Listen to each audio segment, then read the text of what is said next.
เมื่อเจ้าก็ฟังไปก็รับไปบางคนนอนบ่รับนี่ก็ฟังตุเตทำไปสักน้อยก็ได้ตาตื่นไปเรื่อยๆรับไปเลยเฮ้ยนี่ สะดุ้งตื่นตุเปิดสายแล้วก็ยังดีอยู่นะดีอย่างใดก็ได้ตื่นนึงนี้เนาะก็ตุลุงก็มาดำเนินรายการไปศรัทธาญาติโยมทั้งหลายก็มาแปลกใจนะตุลุงก็มานั่งอยู่คนเดียวเลยนะก็แล้วว่าเขาเปิดสายเนี่ยโอ้ยเปิ้นก็ฟังกันเหมือนกันเด้อแต่เจ้าขออนุโมทนากับเมตตาบารมีธรรมอาจารย์หลวงปู่ท่านพระครูอาจารย์สงวนสุปภาโสผู้น่ะเปิ้นอยู่วัดพระธา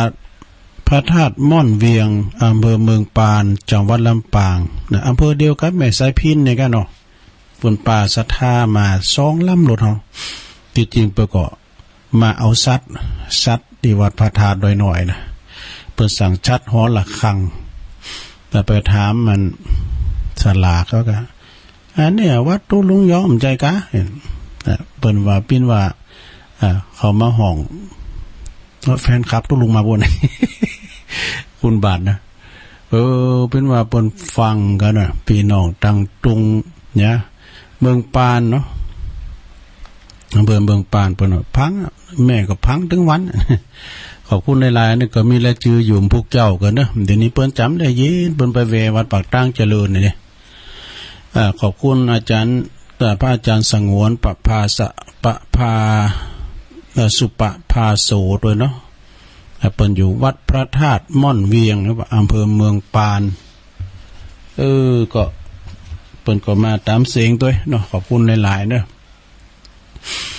วันพุธก็ก้อยประกาศได้นามเปิ้นหอมเมตตาปรมิธรรมวันนี้เปิ้นก็คงจะอยู่ปักตั้งเจริญอยู่กะเนาะเอามาปักกันว่านี่ศรัทธาญาติโยมขอบคุณตังวิทยุก่อนเด้อวิทยุสถานีวิทยุเปิดการศึกษาพระพุทธศาสนาและวัฒนธรรม FM 104.5 เมกะเฮิรตซ์ 104.50 เมกะเฮิรตซ์เด้อวัดไฟหินอำเภอเมืองจังหวัดเชียงใหม่โดยเมตตาบารมีธรรมท่านพระอาจารย์พระครูสมุวิสุวัตวรกิจโจ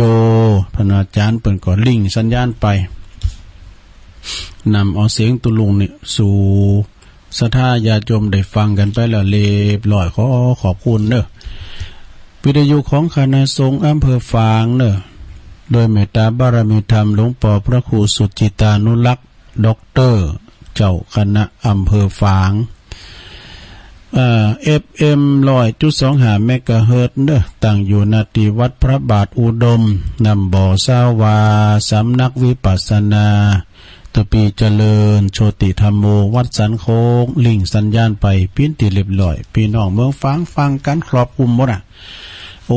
สถานที่เป็นอยู่บนดอยนี่ได้เปรียบนะศรัทธาญาติโยมเนาะครอบคลุมหมดถึง3อำเภอนะ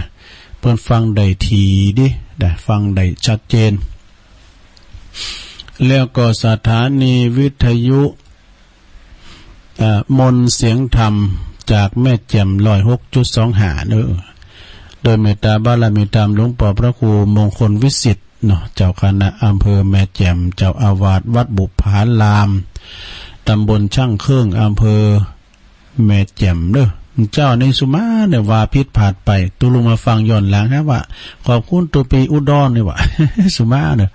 ตัวปีอุทัยมันอุมากันเนาะมันอุมากันอันนั้นอุดรนี่เปิ้นสบายไปละนะอันนี้อุทัยเด้อตัวปีอุทัยเปิ้นเป็นพระเจ้าหน้าที่นะชมสัญญาณเอาเสียงตุลุงไปละนะเจ้าขอบคุณเด้อแม่ขันแก้วอยู่จังเคืองบุญเปิ้นโทรมาได้ก็มันติดตุลุงนะเปิ้นก็เลยโทรมาหลังไม้ขอบคุณเด้อขอบคุณตังแม่ขันเงินตุยแล้วก็ขอบคุณสถานีของวัดห้วยตองซักตัวเนอห้วยตองซักเดี๋ยวเอานี้ก่อนค่ะอันที่ตั้งนอกก่อนอันนี้มันอยู่ตั้งในเขาละสถานีของปอดมก่อนเนาะ 89.50 บ้านทุ่งเรดิโอเนอะ ตั้งอยู่ที่บ้านป่าซักตำบลบ้านกลางอำเภอสันป่าตองโดยปออุดมพุทธวงศ์นะเจ้าของสถานีเนี่ยเปิ้นก็ถวายเวลาตึงชั่วโมงกันนะศรัทธาญาติโยมทั้งหลายตั้งแต่3 โมงเนี่ยไปถึง4 โมงเนอะก่อนออกถึง4 โมงเขาก็ขอบคุณเปิ้นได้ก่อนออกรายการหั่นนะขอบคุณปอดมโดยแล้วก็สถานี98.75 คลื่นธรรมะของชุมชนวัดห้วยตองซักตำบลคงเปา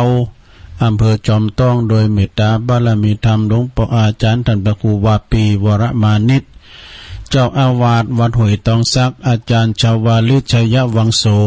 นี่เปิ้นก็เป็นพระเจ้าหน้าที่ลิงสัญญาณเชิมสัญญาณไปปิ้นตีเรียบร้อยนะอันนี้ภาคตอนแรกวันนี้เนาะแรงนี่ก็บ่มีหลายเนอะสถานีนะสถานแต่ก็ขอบคุณขอวานในเมืองได้ยินแล้วก็อันทางเมืองฝังได้ยินเนี่ยปอกปอใจแล้วเนาะเมืองแม่แจ่มแท้ม ก็ฟังกันไปขอบคุณที่เพิ่นฟังกันนะโยมนะทุลุงก็เป็นนักค้นคว้านะเป็นเรียกว่าบริหารสมองโดยการฟังเนี่ยมันดีนะพระพุทธเจ้าได้ตรัสไว้ว่าสุสังละพะเตปัญญังฟังโดยดียอมเกิดปัญญาเนี่ยสมัยแต่ก่อนเนี่ยเอาอย่างงั้นเนาะครั้งเมื่อพระพุทธเจ้าเพิ่นยังชนพระชียังชนยังพระชนมายุอยู่นะเปิ้นก็จะเดินสันถีไปที่เมืองโกสัมปีไปถึงกลางป่างามไม้ก่อนนี้เปิ้นจะมีวัดมีวายอย่างแต่ว่าเปิ้นก็อยู่กันตามจุ้มปลูกอยู่ตามถ้ำตามด้อยนะไปปราศัยอุบาสก5 คุณอุบาสกก็คือปอจายนะปอจายมา5 คุณพระพุทธเจ้าเดินทางไปก็มาพบใส่คุณเฒ่าพอใจอุบาสก5 คุณมาขอฟังธรรมกับพระพุทธเจ้าพระพุทธเจ้าก็เลยจอดย่างพักจอดเทศนาธรรมให้กับอุบาสกตึง5 คุณนั้นโดยมีพระอานนท์พุทธอุปถากเปิ้นอยู่ทางหลังปัดวีอยู่ตลอดเวลานะถวายงานพัดเตียดไปเดชกรรมในพระพุทธเจ้าแสดงธรรมประสกรรมปรากฏว่าคุณตึง5นั้นฟังธรรมแบบเหมือนกันสักอย่างนะไปคุณอย่างเฮ้ยคุณมันสั่งบารมีมาเหมือนกันหรอเนาะ บางคุณร่ำรวยนะโยมนะ บางคุณนะร่ำร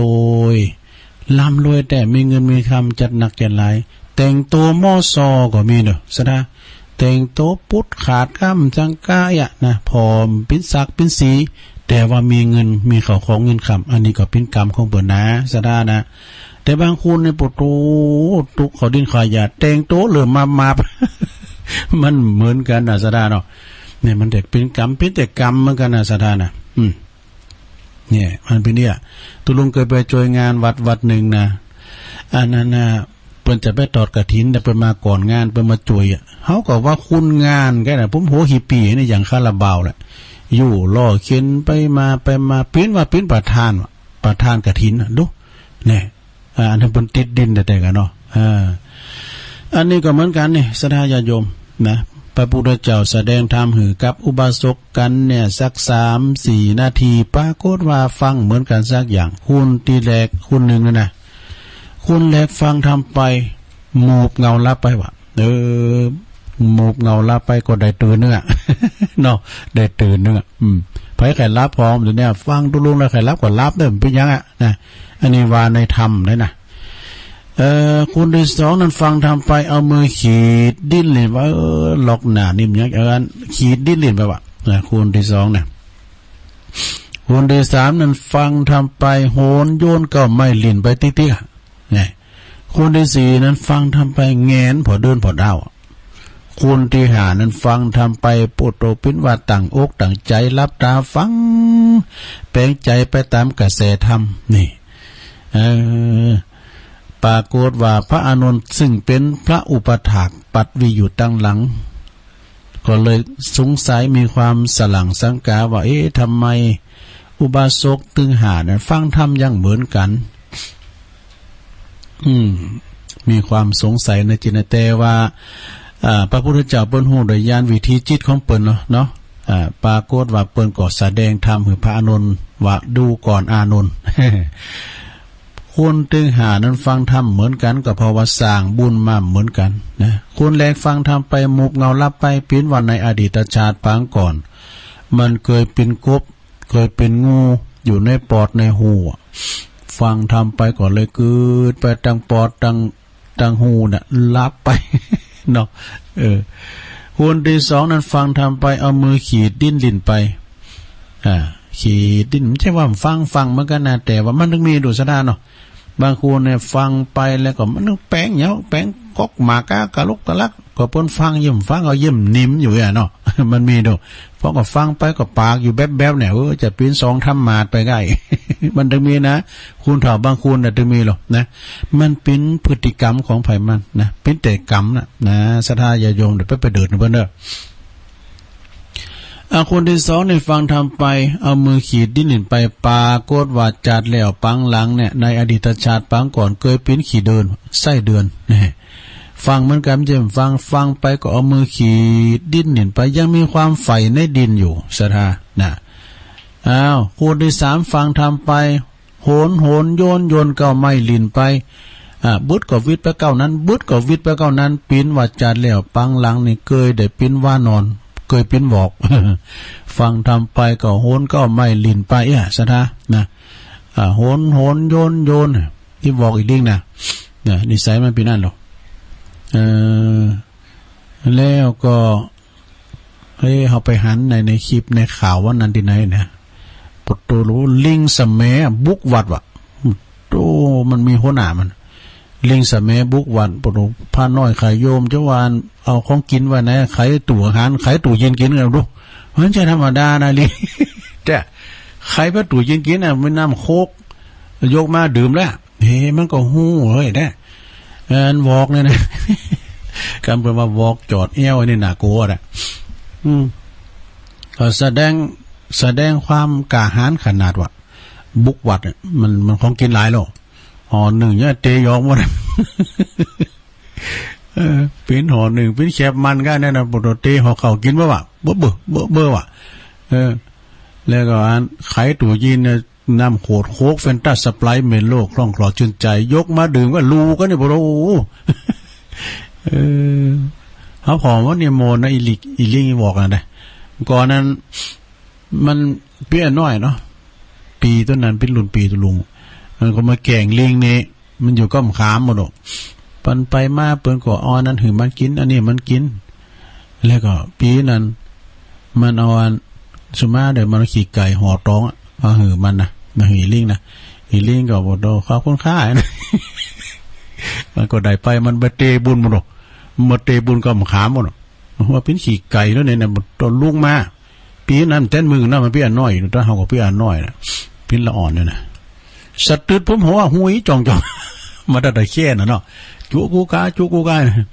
สะตึดผมหัวถึงไหนล่ะเปลี่ยนว่าโหนโยนฟังเมื่อกำเจมฟังอดีตชาติปางก่อนเปลี่ยนว่าเคยเป็นว่านอนเป็นลิงมาแล้วนี่ฟังเมื่อกำเจมฟังนะคนที่สี่แล้วฟังทำไปเงนพอเดินพอดาวเป็นว่าเคยเป็นนั่นหมอโหราศาสตร์เงนพอเดินพอดาวพระสุขเข้าพระเสาแทรกนี่เคยเป็นพอเดินพอดาวแล้วก็คนที่ห้านั้นฟังทำไปโดยความต่างอกต่างใจเนอโยมเนอเหมือนกับปออกไม่ออกสถานี่กะต่างอกต่างใจรับตุลงเคยเตทำนะกังวิหารเนี่ยคุณเถ่านั้นโอ้ปอหน่อยตาปอหน่อยตานี่คุณแอลบางข้างหน่อยนะทำยาวปันได้กว่าตามปนจะยกมือไหวจนจบทำก่อนถึงปีนหรอ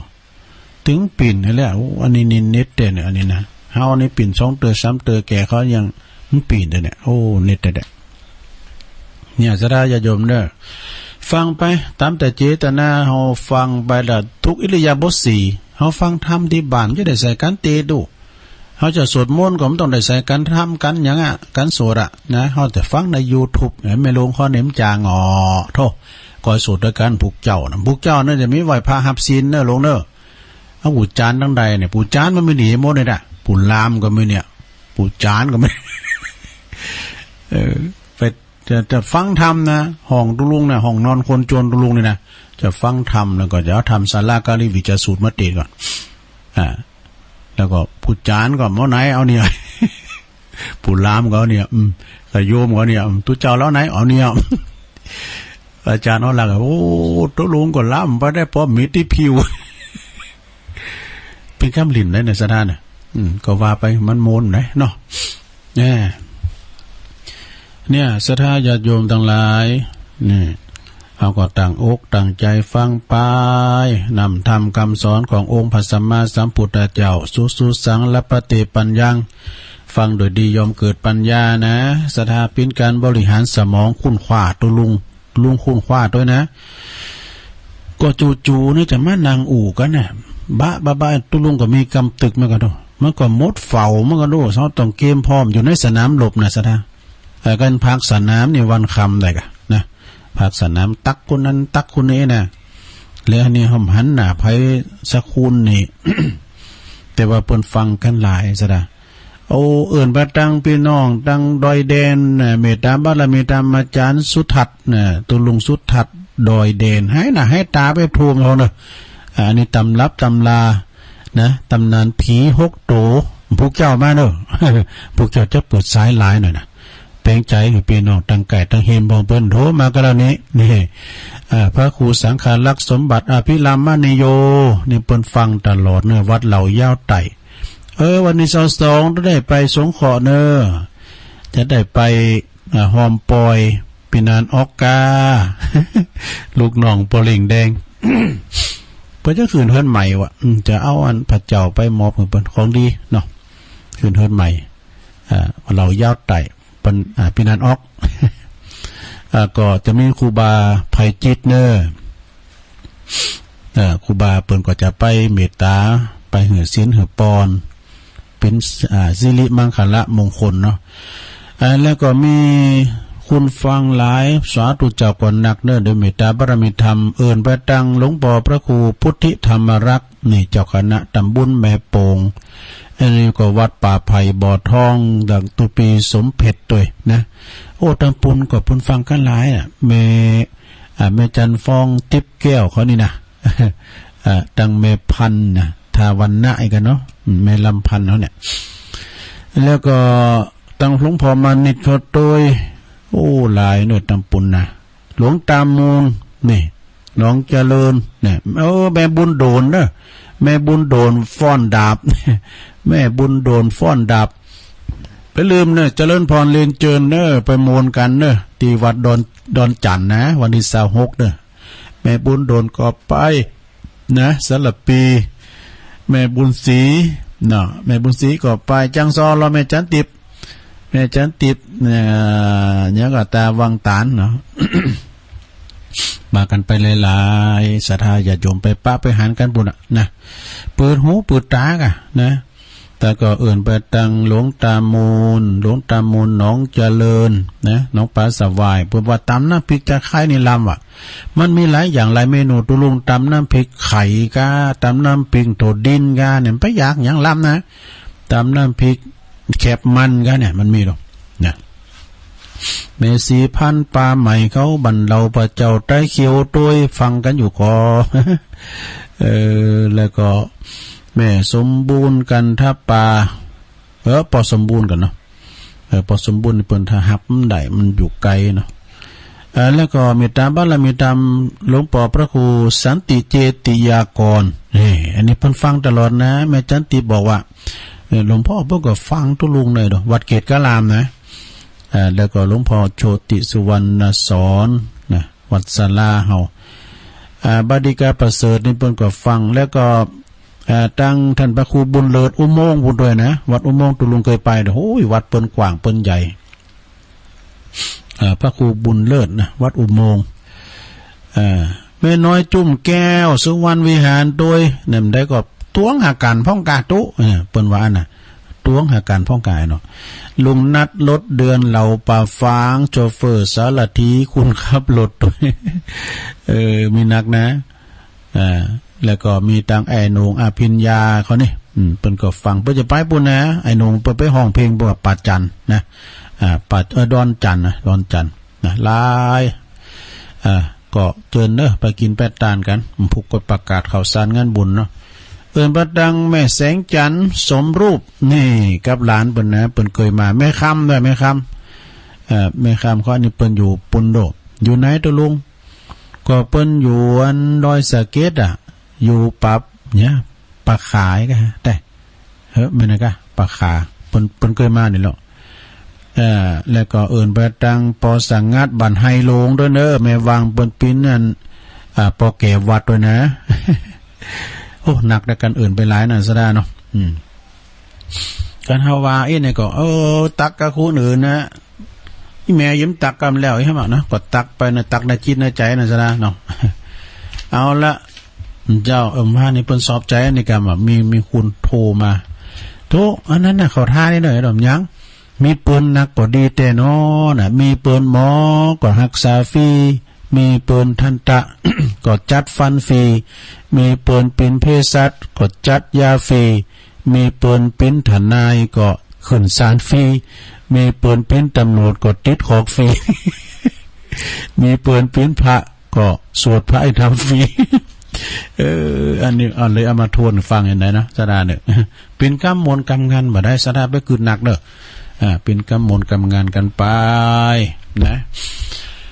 เอาต่อไปเอาอันนี้มาวาทำกรรมเนี่ยครับหมาเห่าต้วยกุ่นจ้างนี่กรรมเก่าของแม่แดงรัตนาเด้อหมานี่มันเห่าต้วยกุ่นจ้างนี่จ้างมันตัวใหญ่นี่เนาะหมานี่โอ้ตัวน้อยเปิ้นก็เป็นกำพังเพยเปรียบเทียบเปิ้นว่าสุนัขเห่าตามก้นช้างเป็นคำอุปมาอุปไมยของคุณตีต่ำต่อยดอยวาสนาวะนะจะไปขืนเค้งเถงเปิ้นกับผู้ลักผู้ใหญ่ที่เปิ้นมีอำนาจยศถาบรรดาศักดิ์ยอมจะบ่มีวันชนะได้แต่กันเนาะสดาเอ้ยมันตึงมาชนะเดียวกันเนี่ยอันนี้น้องเบลให้กันเดี๋ยวก็ย่ำเลี้ยวตัวนี้ใจเดี๋ยวกันเนี่ยพี่ยุ่มดังก็ว่ามันใจไพ่เนี่ยจะรู้จะเล่นก็ออกรายการนี่ไอ้พวกมันทำได้มันปรับปรุงคือด้วยเสียนี่นะไอ้เขาเนี่ย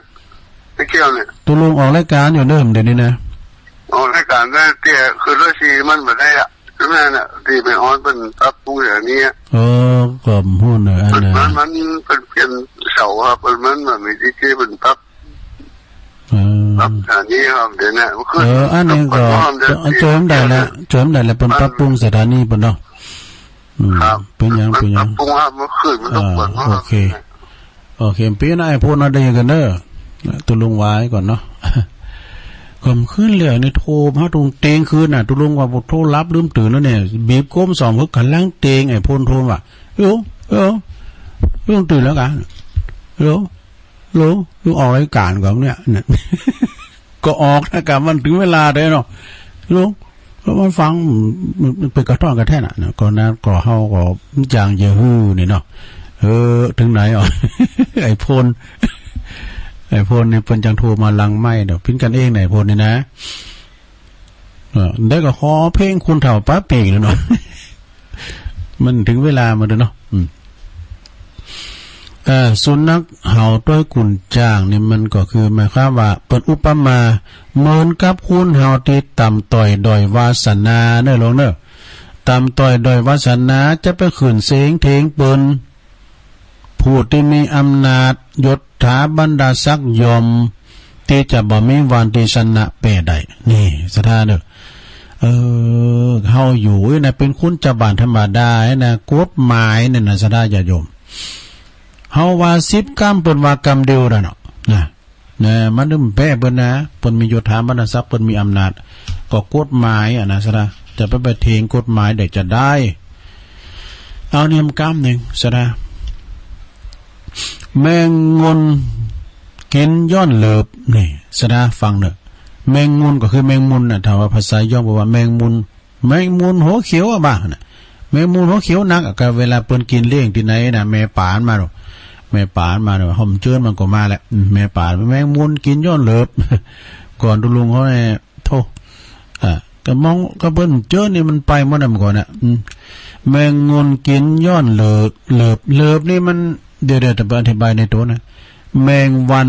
นะแมงวันได้อาศัยกินเพราะตัวเหลิบเนี่ยเหลือบนี่นะเหลือบลิ้นลายยุงนั่นนะกะเหลือบลิ้นลายยุงเนี่ยนะมันเป็นลักความจริงว่ามันเป็นลักความจริงที่ว่าตัวเหลือบนี่นะแม่มันจะมีรูปร่างลักษณะส่วนอย่างต่างๆคล้ายๆกับแมลงวันที่สุดอ่ะนะแต่เนี่ยแมงเหลือบนี่นะมันบ่ชอบสิ่งสกปรกโสโครกเนี่ยมันตัวใหญ่เลยแมงมุมนะแต่มันตัวใหญ่ก่อนในตุลุงไปหลักฐานนี่กะงูนะมันกลางมันเนี่ยยะกลางมันนั้นมันบางอ่ะแล้วมันหย่อนลงมาเนาะมันมาจับที่กลางอ่ะแมงเหลือบนะตุลุงไหลเป็นก้ามนะขนาดแหละแต่ว่าเหลือบนี่มันประสอบสิ่งที่โซกับปกเนี่ยอาศัยเกาะตัวสัตว์หรือว่าคุณใจปากนี่นะเจาะขอดที่ผิวหนังดูดเลือดนะแล้วก็เป็นมันอิ่มแล้วก็มันบินออกไปเลือดมันก็ไหลออกมานะเลือดควายก็ดีเลือดงูก็ดีมันไหลออกมาเอาแล้วเลือดมันไหลออกมามันก็ออกตามบาดแผลดูเลยมันออกมานะมแมลงวันหรือว่าแมงมุมนี่นะมันก็เข้าไปเตนตีไปตอมและอาศัยกินขาบเลือดที่เหลือบเจาะนะมันก็ไปกินน่ะลุ่มก็กินนี้ซะนะเนี่ยเปิ้นว่าเพราะธรรมดามแมลงวันหรือว่าแมงมุมนี่นะมันบ่สามารถที่จะเจาะหรือว่าดูดเลือดของของควายของงูได้นะเพราะว่าควายมันหนังหนาอย่านะก็นี่เป็นหมายความนะความหมายเปรียบนั้นเปรียบเปรยถึงคุณเฮาตีบ่มีความสามารถนี่โดยความสามารถที่มันมีความหูอย่างนักแต่ว่าอย่างตัวลุงไอ้ตัวเนาะต้องอาศัยคุณที่มีความหูมีความสามารถเป็นผู้นำในกิจการต่างๆนี่หรือว่าผู้น้อยต้องปึงปาอาศัยผู้ใหญ่ดังนี้นี่สถาญาโยมเนี่ยแมงมุมกินย้อนเหลือบเนี่ยก็สมมติว่าเฮามีถอยมีความเฮาต้องไปปึงฐานนายเนาะฐานนายเพิ่นไปว่าความเฮากันชนะก็เฮาก็ปลอดภัยละเนาะเฮาไปเทหยังเพิ่นได้เฮาจะหูกฎหมายเนาะเฮาจบเนนะเนหยังเนละคุณเนาะพอต่อไปในโรงเด้อแมงมุมกินย้อนเหลือบนี่ก็แล้วไปเอาอันนี้มาว่าทำกรรมหนึ่งเกินสถาไม่ให้เล็กเหลาเนี่ยไม่ไล่เล็กเหลากันว่ามันกดประโยชน์ได้การงานนี่คนไล่คนกดบ่เข้าเวียกการอยู่กันไปนานยากผ่านใจนี่คุณกดนะมันตะกดตะเบี่ยวซะเปิ้นนะอย่างตุลุงทองบอกว่าไม่กดเปิ้นเอามาแปลงขอเล็กงอเปิ้นเอามาแปลงเขียวคนกดอย่างเดียวใจการบ่ได้ มันเลยจะกดจะเบี่ยวซะเปิ้นอะไรนะอย่าปูผ้ามาซะนะปูผ้ามานึงความจริงนี่ทำจูโจกนี่นะสถามันจะที่ไหนมันอยู่ในตัวเฮานี่หมดนะร่างกายของเฮานี่หมดที่มันมีเมงามเมมันก็คือนางอมิตตานะนางอมิตตาก็ได้แก่โตกิเลสส่วนม้า32ที่ลายครบปุพามตุนใหม่นะก็คือ32อโศก6อยู่ในร่างกายของเฮาเนี่ยนะที่มันเสริมไว้ถึงวันม้าปุพามครบลูกเขาตุลุงครบแงบเนี่ยม้าปุพามครบไหลปุพามมาพรานเจตบุตรไหลปุพามขึ้นต้นใหม่นะ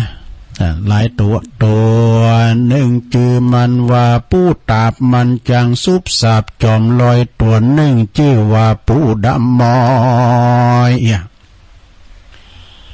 ปู ปกห่างล้านกลางดังไปป้าป่าเสียงรอยทีตัวหนึ่งชื่อว่าไอคนยีซอมซอมันจังห่มรอคบเสือตัวหนึ่งชื่อว่าผู้คำเครือคบหยาบกันมันกันกาบตึงบ่อสวะตึงบ่อวางเอาพระงางกลางจึงจักออกได้ตัวหนึ่งชื่อว่าไฟเดือนห้าตัวหนึ่งชื่อว่าฟ้าเดือนหกหันยาจุกบาดใดไล่ตันใจตัวหนึ่งชื่อว่าบาดาวเสด็จลงป่าได้7 วันมันก็ยังผันคืนมาหลอดตัวหนึ่งชื่อว่าผู้ดำปอตาแวนนี่หรอ ตุลุงทองว่านะเฮาเสียงแข่งปั้นดังฟ้าผ่ากองอาโตกามอนแดนาดงตัวหนึ่งชื่อว่าไอ้ด่างหางแดงเจ้ามันฮักมันแปลงผูกไว้มาตัวนี้มันใจใดกูอันอาย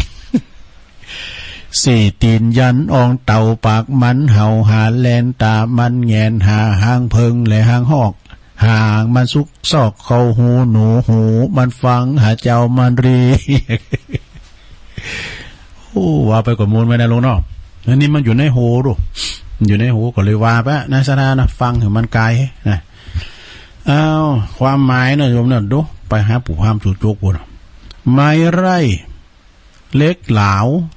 การว่ามันกดประโยชน์ได้การงานก่อนเนี่ยนะสนาหามาพอล่อภูมิปัญญาพี่น้องอันปู่ย่าตาโถดก่อนแอกไทยอันงอนไทยนะซะนะไม่นี่มันนี่มาจางกดดับหน่อยได้ไม่เนี่ยนะมันกดงอนไข่นงอนไทยเนี่ยไปฮะแล้วสังเกตแล้วไม่มันก่อนให้เย็นหนักเนี่ยซะนะงอนไทยเนี่ยโอ้แล้วก็คุณเท่าก่อนภูมิปัญญาเนี่ยก่อนเนี่ยตุลุงไทยหน้าเนาะไทยหน้ามันบ้าเข่ามันเข่าเดียวเสือเถ่ามันไอ้ปอมันมาตบต่อยๆเขานะตบต่อยมันถอนอันนั้นหน่อยถอนนิดหน่อยนะมันห้องอันนั้นห้องอันนี้ก็เดี๋ยวขอจะเลิกมีลายมันเลย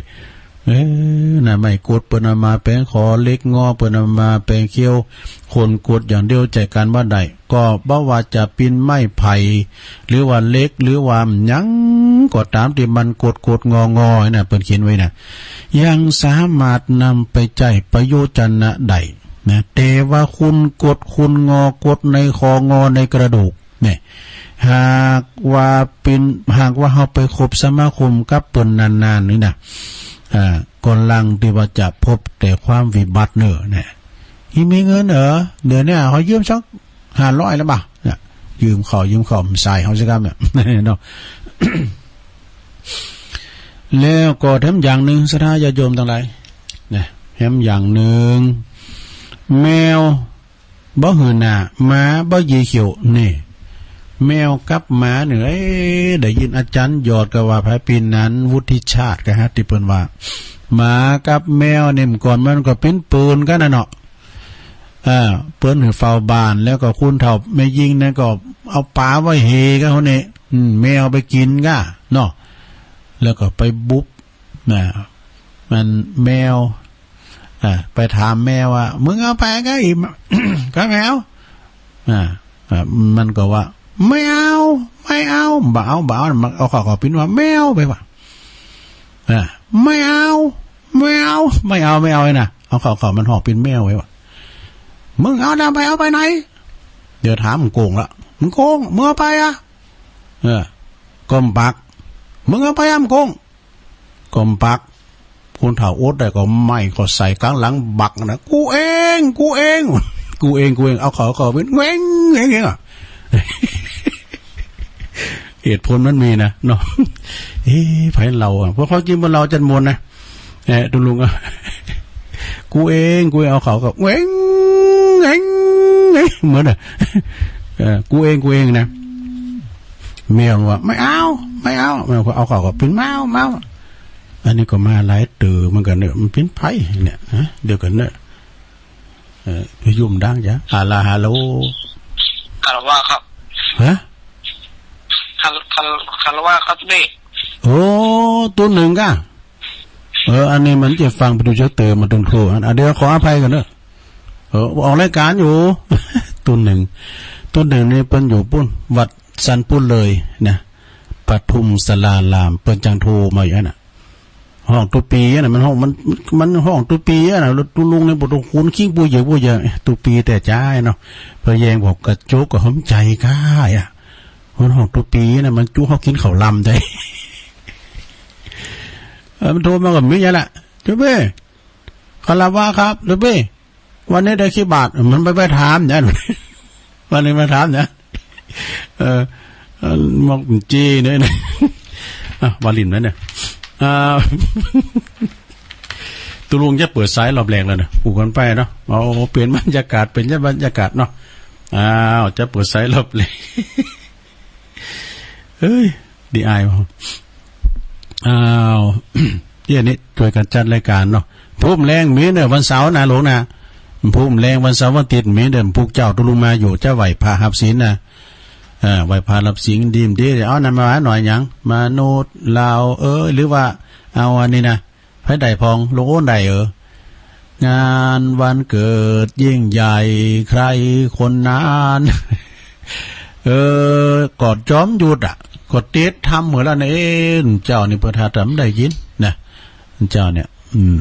เจริญปอนไปซาเจ้าตุลุงแม่จันแม่จันเลื่อนสายคนมาคัดคอ2ตื่นนะ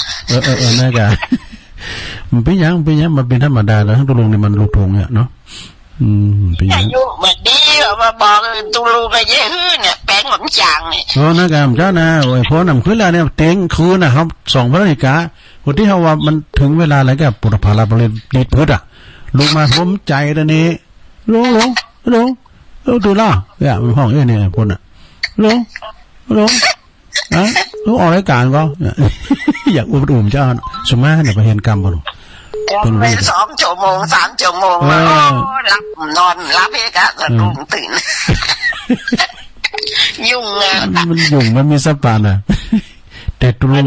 เวลาเขาเปิดก็ตั้งนาฬิกาไว้แม่นแต่กะถึงหูเวลาดอกแต่หมอก2 โมงครึ่งนี่เราแพงเงินเนาะโอ้2 โมงครึ่งนี่ออกแล้วกะเพลงออกแล้วกะบ่ายโมงตุลุงน้ำต้องไปห้องเลยอันเพราะว่าบ่ายโมงตี 1พอดีนะตั้งไว้ตี 1 9 นาทีนาฬิกาปุ๊กลุกมาเลยถึงหูเวลาหรอ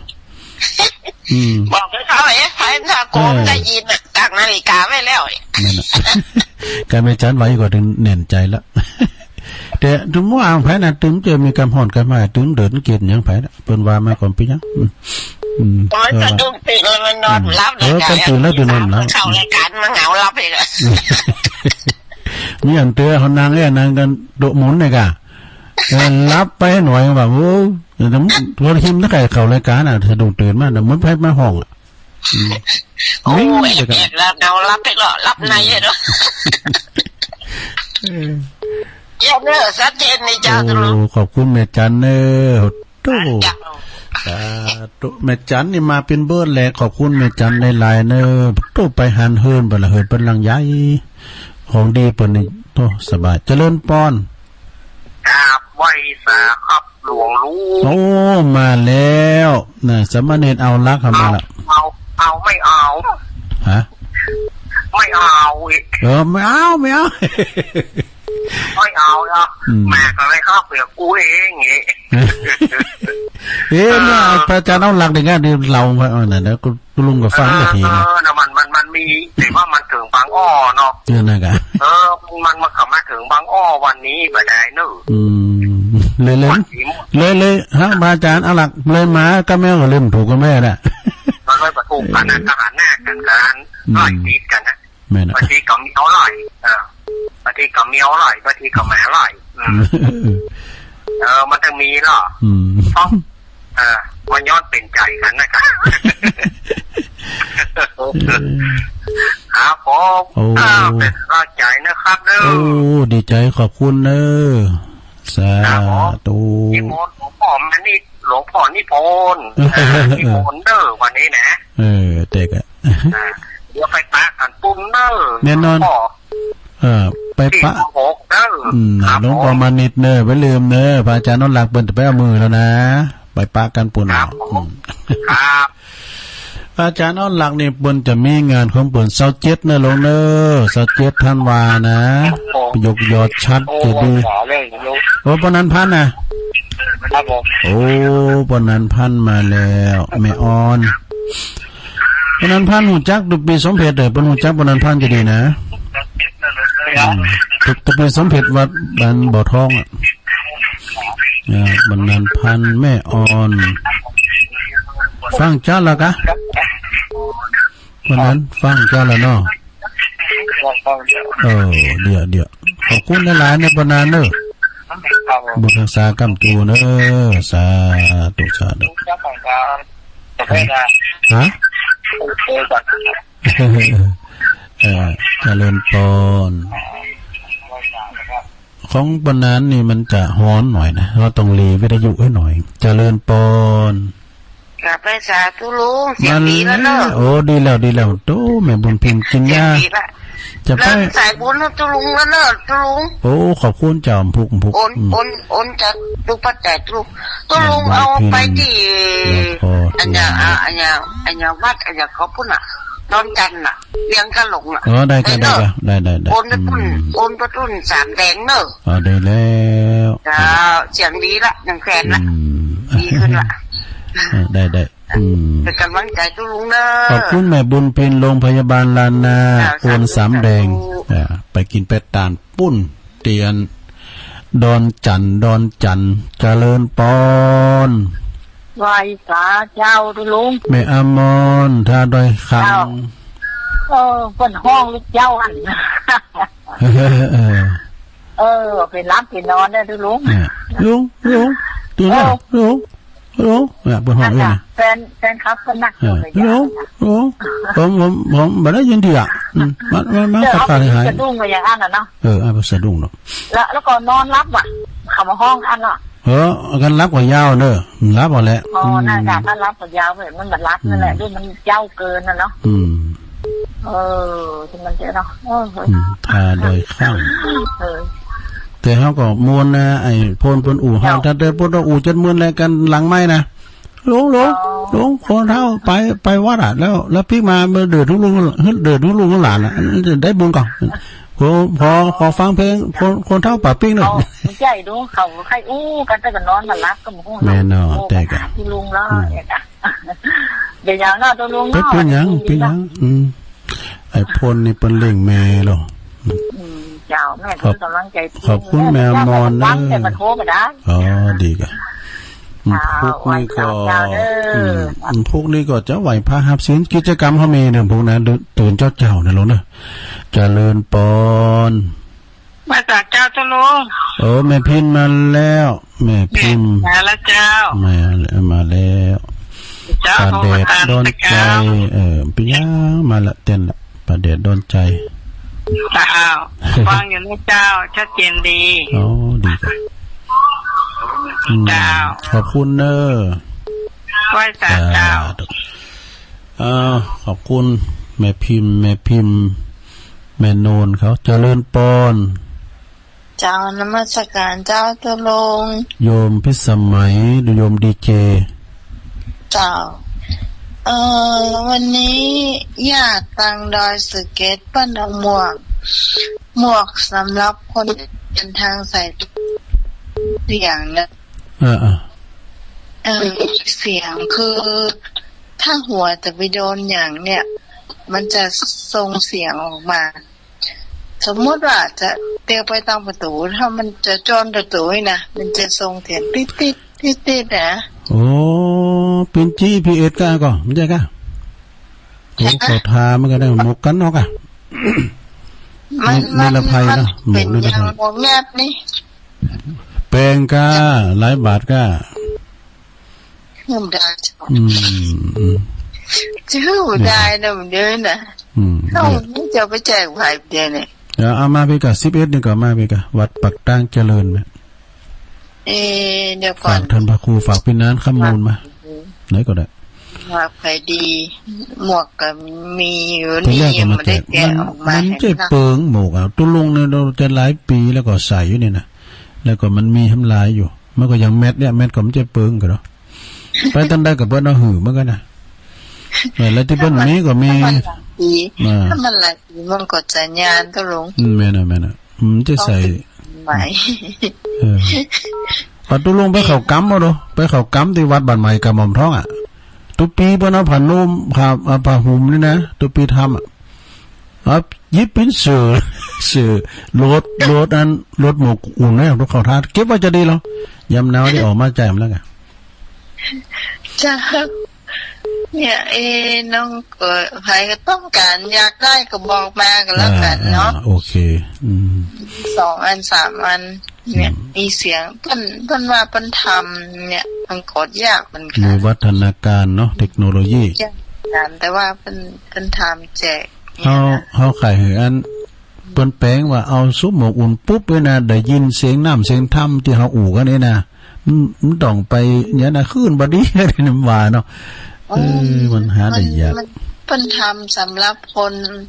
หูหนวกก็มีว่ะมีหมดเอามาให้น้องพระคาใดก็ติดต่อได้ยมพิสมัยเด้อ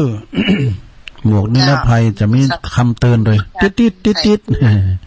ใส่ไปเป็นประโจรถ้ามันโล่งๆกับประโจรสักอย่างเนี่ยแต่ว่าถ้าโจรประตูอย่างพวกมีกีดขวางตั้งหน้านะมันจะห้องแล้วนะมันจะมีปฏิกิริยาติดจะได้ยินขอบคุณโยมพิสมัยเนอสาธุสาธุต่อมากันแล้วกันเนาะติดต่อผ่านตู้ลุงก่อนก็ได้ติดต่อมาได้ที่ตู้ลุงนี่ก็ได้หมกเนาะหมกมาการจ้าตู้ลุงตูมีเวลาทำหน่อยนึงเจริญปอนกราบไหว้สาเจ้าอันนี้แม่หยังเนี่ยแม่แดงไงแม่เนี่ยไม่ย่อยเจ้าแม่สมพัฒน์ไม่ย่อยสันทรายเจ้าแม่ย่อยสันทรายเจ้าฟังตู้ลุงสมม่วนเลยเนี่ยมันก็เนี่ยหมาแมวมันละเดี๋ยวไปศัตรูเลยม้าเลยได้อยู่ทั้งลุมเนี่ยแมวอยู่ทั้งบุญบาทไม่เอาน่ะไม่เอากูเลยยอมรับด้วยปริยายแมวไปกินได้แต่นี่พอม้ามันก็ลักเนี่ยแมวไปกินได้ม้ามันก็วอกใส่หมูดูหมูกูดม้าแล้วด่ะเนาะมันมีสปาเนี่ยหมูอะไรกินแก่ป่ะเนี่ยเอาตอนถ้าจะมาน่ะฟังเพลงเพิ่นจนหมดแล้วชั่วโมงที่2ลุงทอนได้แต่มาซ้อมแล้วลุงเงินบุญมีทำแล้วลุงบุญมีลุงกลางแถมเนาะชั่วโมงที่2สาธุเนอขอบคุณแม่สมผัสทางซ้ายเนี่ยเดี๋ยวจะได้ลาอันคืนของประดม90